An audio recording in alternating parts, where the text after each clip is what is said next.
mudah-mudahan kita semua dalam lindungan Allah Subhanahu wa taala dan dalam keadaan sehat walafiat. Amin ya rabbal alamin. Baik anak-anak Ustaz, bertemu lagi dengan Ustaz dalam pembelajaran bahasa Inggris yang pada kali ini kita akan membahas tentang transportation atau transportasi.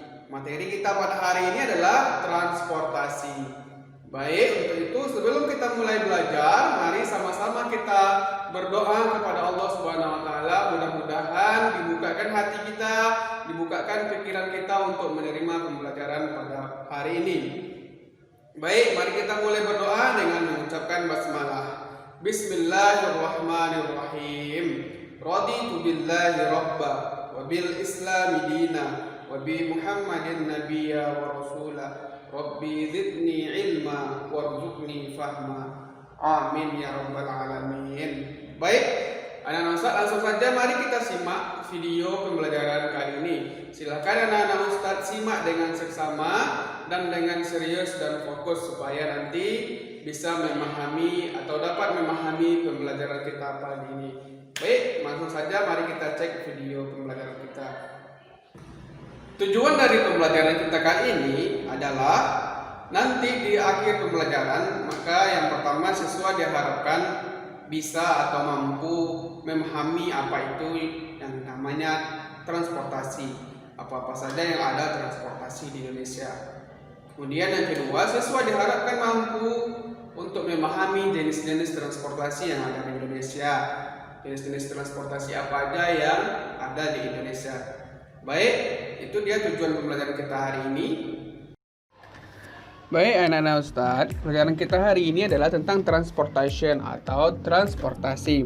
Nah, transportasi itu sendiri adalah perpindahan manusia atau barang yang menggunakan kendaraan yang digerakkan oleh mesin ataupun manusia.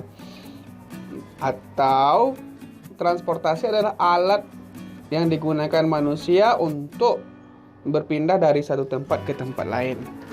Nah, di Indonesia sendiri ada beberapa jenis transportasi.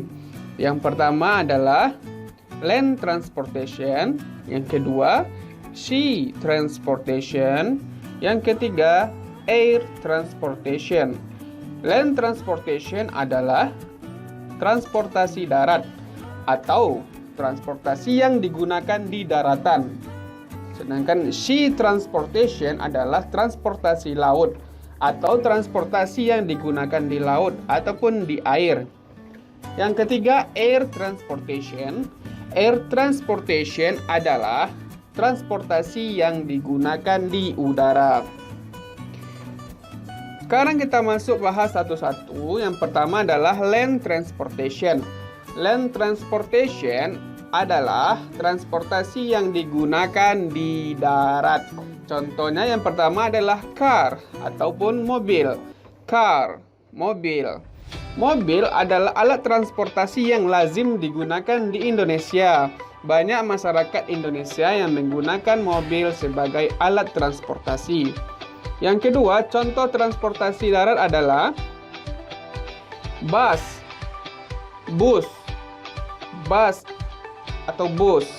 Bus sendiri adalah alat transportasi massal manusia atau masyarakat yang digunakan untuk alat transportasi berpindah dari satu tempat ke tempat lain. Bus sendiri populer di kota-kota besar. Ya, transportasi darat adalah train, kereta api. Train, kereta api. Kereta api ini sudah digunakan oleh masyarakat Indonesia sejak zaman dahulu. Namun keberadaan kereta api hanya ada di beberapa daerah saja. Sedangkan beberapa daerah tidak ada memiliki kendaraan transportasi kereta api. Selanjutnya, transportasi darat adalah motorcycle. Sepeda motor.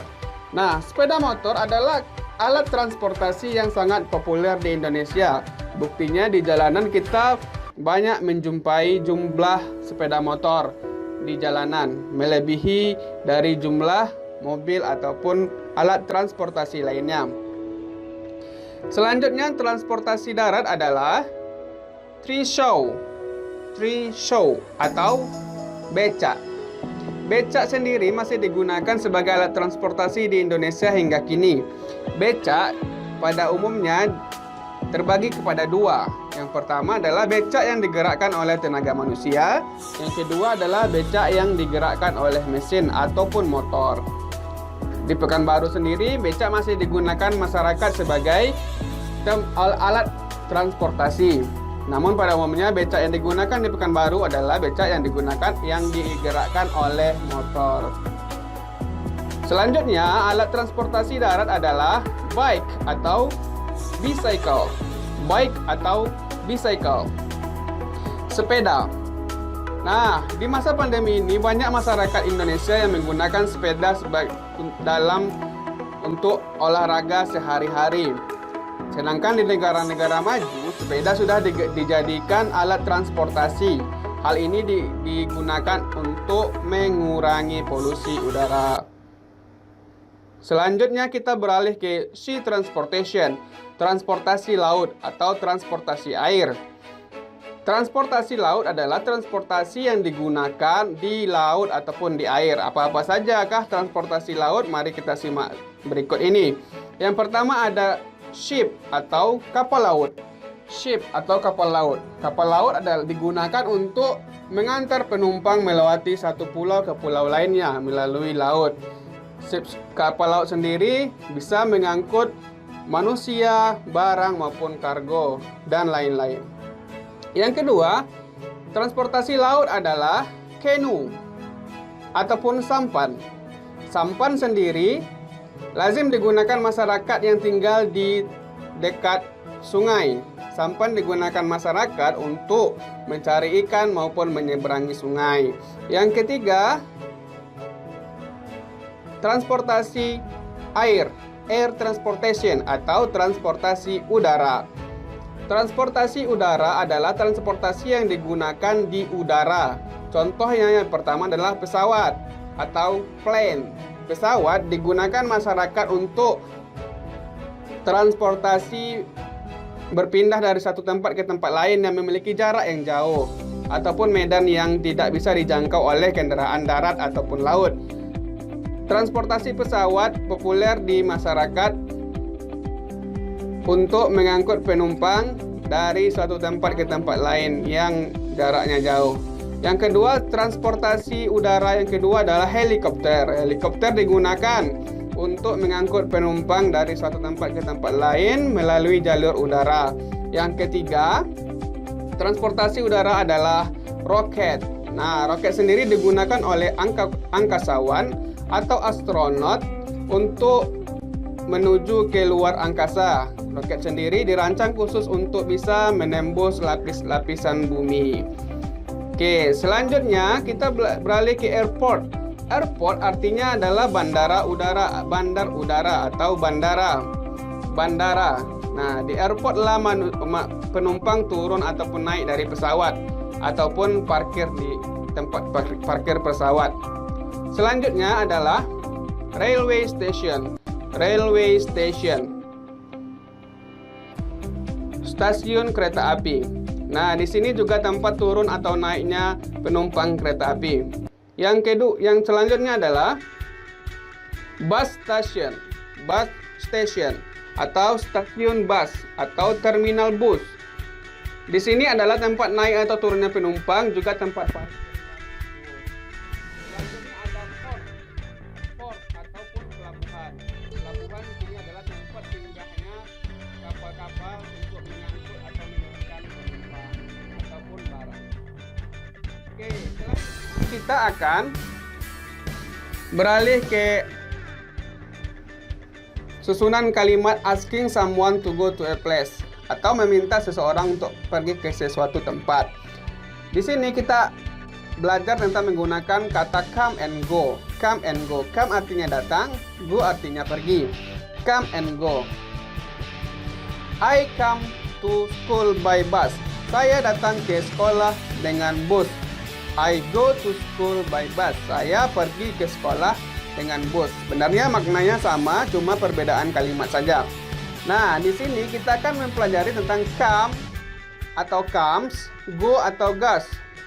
go atau goes. Nah, kalau untuk come atau go itu untuk subjek Ayu Dewi seperti biasa. Jika subjeknya I, you, they, we, maka yang digunakan adalah come atau go. Sedangkan untuk subjek he, she, Budi atau nama orang yang digunakan come atau goes. Contoh, I come to school. You go to school by bus. They come to school by bus. We come to school by bus.